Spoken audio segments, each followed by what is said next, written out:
So here's the deal. I have a girlfriend, and she goes to college. But not this college, a different college. We will call it College B, and it's located approximately here.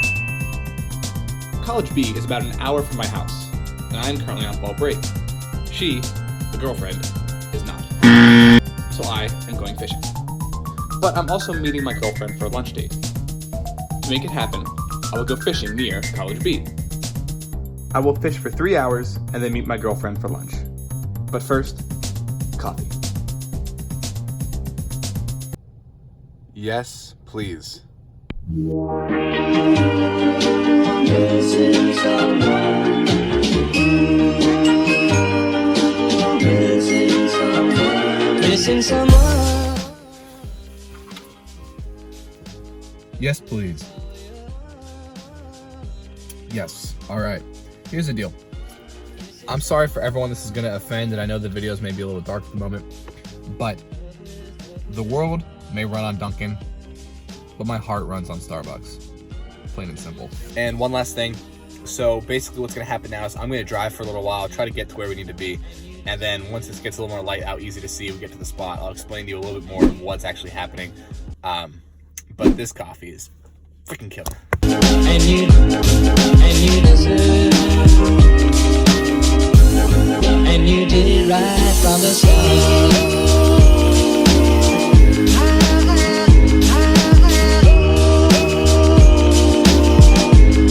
And you did it right from the start.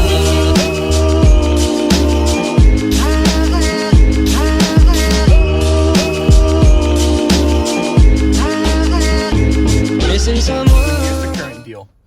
I'm currently pulled off on the side of the road in a town near the college I need to be at, which is good. The bad news is that the stream we were going to fish, and specifically the road that ran the entire length of the stream, is mostly private property, no trespassing, etc., etc. So that spot's not really going to work out. Also, the stream's incredibly shallow, but I kind of knew that might happen. So basically, I have about 3 hours before I need to be for lunch.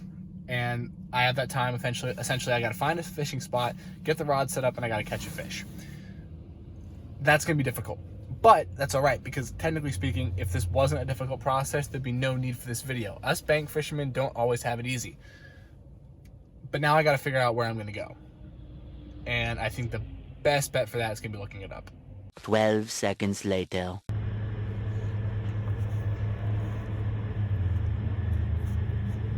So this is the spot I found.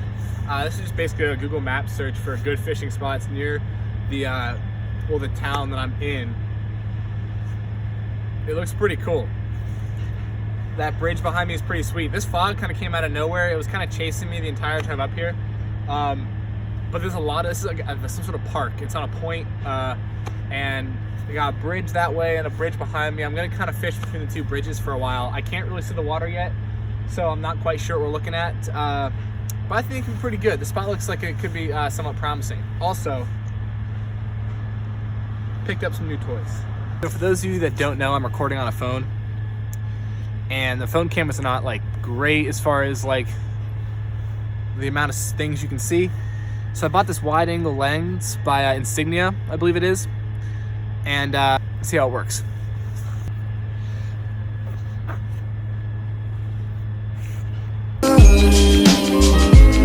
Is as normal, missing someone, and missing someone. Is as normal, missing someone.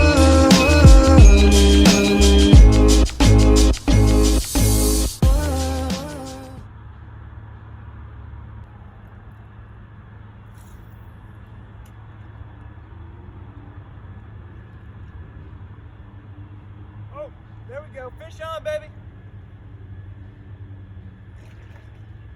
Yes, sir.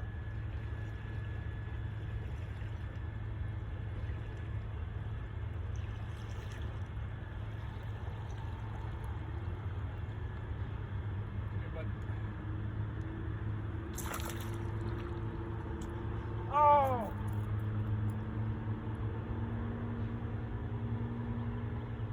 Damn it.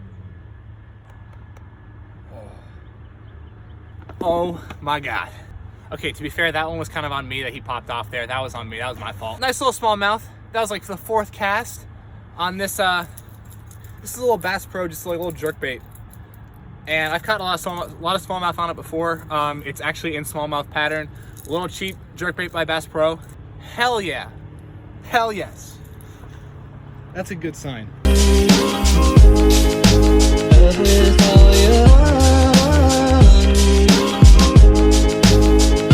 Missing someone. Love with heart. Missing someone.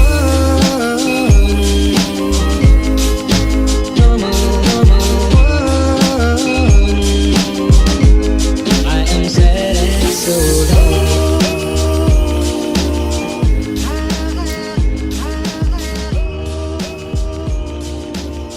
We're going over it anyway. I don't care. It's good water.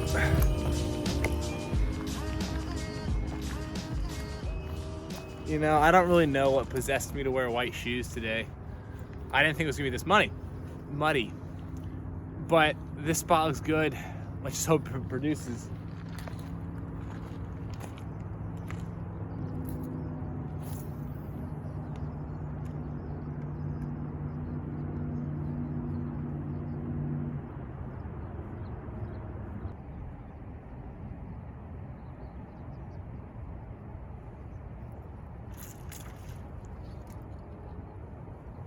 See that?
It'll happen so fast. I was just glad the camera was recording.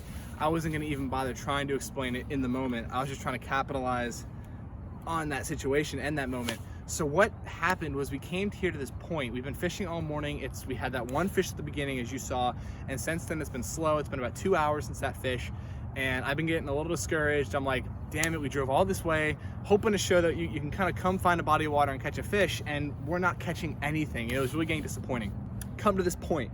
This is like Franklin something point or whatever, and it's basically, I don't know what river this is to my right, but this is the Susquehanna River to my left, and they're coming together here at this like kind of mouth point, and or it's splitting around. I'm not sure what the deal is. Point is, there's this nice jetty here in this body of water, and I came out here with the jerkbait, Same when I hooked that first fish on, I was throwing it around a little bit, had some people watching me up here on the this little overlook, and basically it kind of came to a point where I was about to leave. I was about to say that's enough, we're not catching any fish, we're gonna try and find a new spot. What happens is we hook into the first smallmouth that you saw, and we get him, he's jumping a lot, he's kind of big, and he pops off right at the end. I'm like, ah, shoot, that sucks. Throw it back out into the water, it literally hits the water, gets slammed again. I reel that fish in, he pops right at the shore because 4 other smallmouth, huge smallmouth, were swimming with him and were actually hitting him, trying to get the bait out of his mouth, and they were successful with it, and they were chasing it all the way right to the shore, unlike anything I'd ever seen. I throw it back out for a 3rd time, we hooked the fish, I set the hook on him like 3 to 4 times just to make sure it's in there. He's jumping like crazy, and what actually happened was I got him into the shore, we landed him, you saw it, I'll show him again here, and honestly he was not even hooked that much, he was barely hooked. We were able to get him in, thankfully, so we can actually show you a fish, and that was a really decent sized smallmouth. But the Susquehanna River is known for its incredibly sized smallmouth, so I'm really not surprised. So we released him. Also, first fish ever caught on the Trail 62 channel was a nice smallmouth, that's a good start. Released him back, and then I'm not sure how well it came out on camera, but all these fish start blowing up behind me here in the river, and you probably saw it, they're just blowing up like crazy. So what I think is happening is I think there are schools of smallmouth cruising this point, and we just happen to be here at the right time to stumble into one. In an effort to really wrap this video up, I just want to talk a little bit about being able to get out and find a place to fish. For us people who are bank fishermen primarily, and especially depending on where you live, if you're not near a major lake like Okeechobee or Champlain or the Great Lakes, or you're not near the ocean, or I don't know what your situation may be. The point is, if you don't have a boat, it can sometimes be difficult to feel like you can get a really adequate and successful fishing experience, and sometimes it's really hard. Like, I do a lot of stream fishing, and right now those streams are far too shallow to fish, just because we have not had a lot of rain, as you can see just by how low the water is behind me. But basically what I'm trying to show is that if you're willing to drive a little bit, we drove about probably an hour and a half, if you're willing to drive a little bit, you can get to some areas that have some really great fishing that aren't too far from you. The Susquehanna River is a great fishery. It's pretty much the primary one that I fish if I'm not fishing a stream. And it's great for smallmouth, as you saw. Those were some big smallmouth. Like, not quite Lake Michigan smallmouth or anything like that, but they had some nice size to them. It just shows that if you're willing to move a little bit, if you're willing to do a little exploring, you can find a really nice place to fish.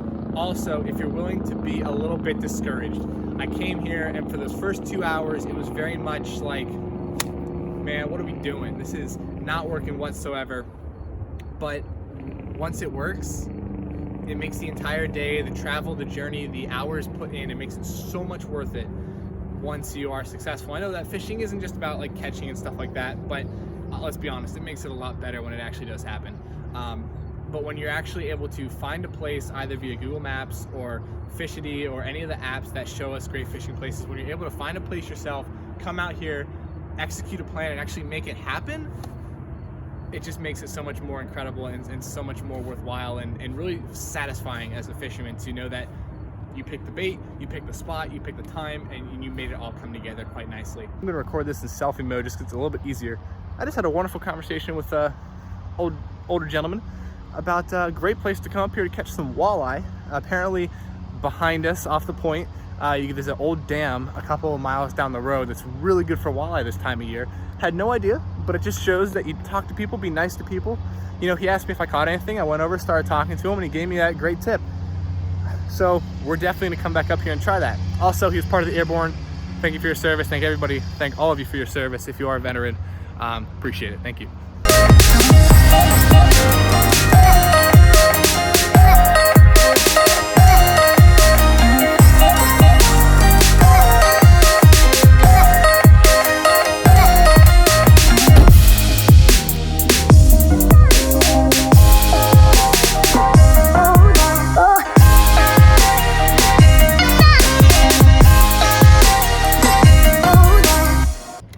Looks like something out of Jurassic Park.